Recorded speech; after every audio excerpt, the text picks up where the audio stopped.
During World War II, self-propelled guns were a force to be reckoned with, supporting the advance of Allied troops and fighting enemy armor. A run-in with the German Jaguar Panther or an American M36 meant that you were in deep, deep trouble, even if you were using a very well-protected vehicle.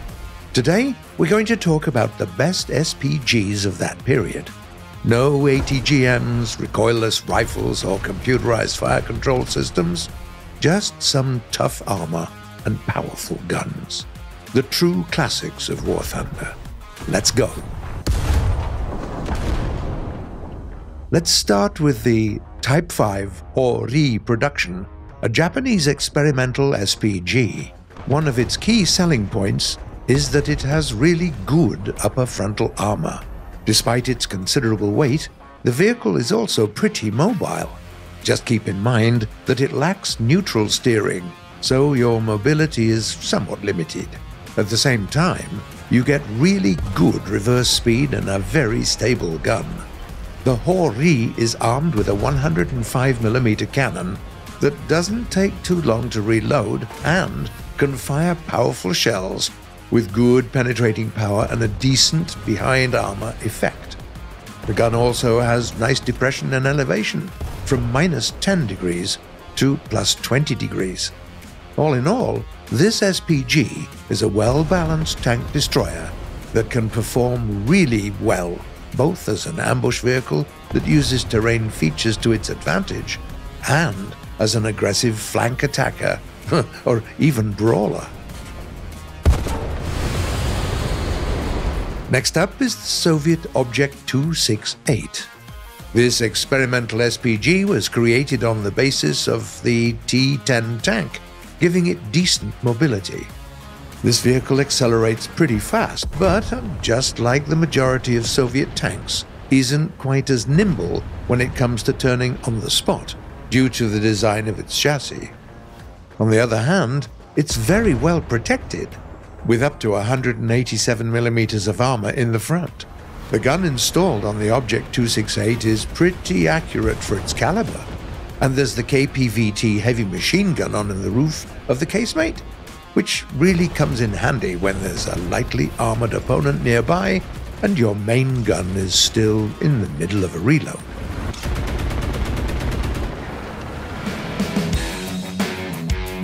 The fifth spot on the list was grabbed by the Sav 20-12-48, a Swedish premium tank destroyer. It has weak armor, decent mobility, but most importantly, it comes equipped with a massive 120mm gun with an autoloader. Yeah, you get only 6 rounds in each magazine, but it takes you barely more than just a second to reload, which is insane. If you get used to the vehicle's optics and low shell velocity, it can be extremely effective in combat. Then we have the German Panzer IV/70A. The only okayish bit of armor it has is in the front, and the vehicle really needs just one penetration to go up in flames, as the crew is closely packed together. That's okay though, because you're not picking this tank destroyer for its survivability. You use it because it's armed with the 75mm PAK-42 cannon that you've seen on Panthers. At your BR, this gun can penetrate basically anyone from considerable distance, no less. And it's pretty damned accurate with its high-velocity shells, allowing you to snipe your targets from afar.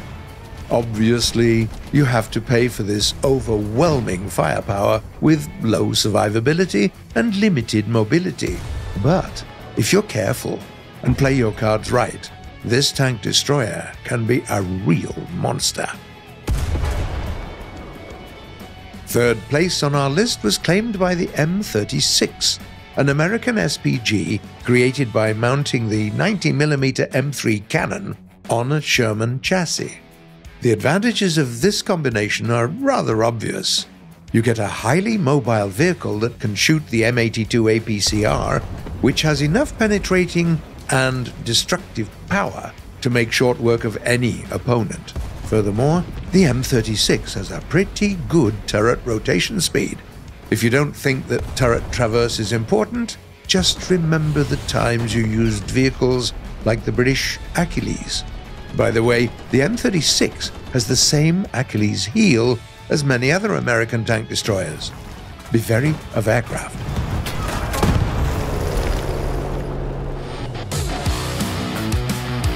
The silver goes to the STKFZ 234/4, an event vehicle that players could get by participating in Operation SUMMER 2017.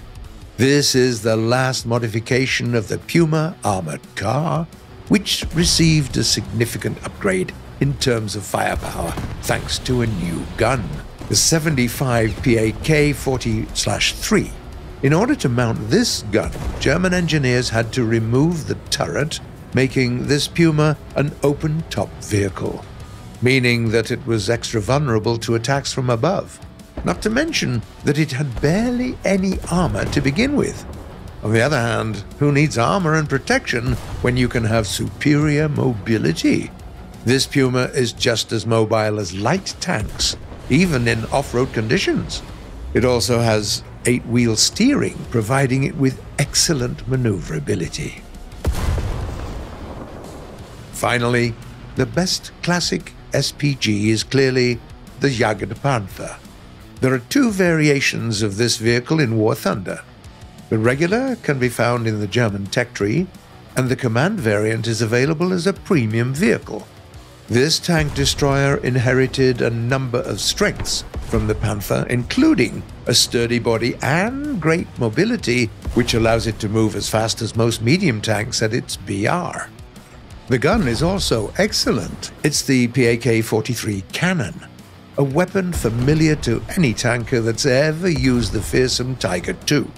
Thanks to its speed and maneuverability, the Jaguar Panther can swiftly move to a good firing position and then fire away from a hard-to-reach place, eliminating one target after another like a true king of classic SPGs it is.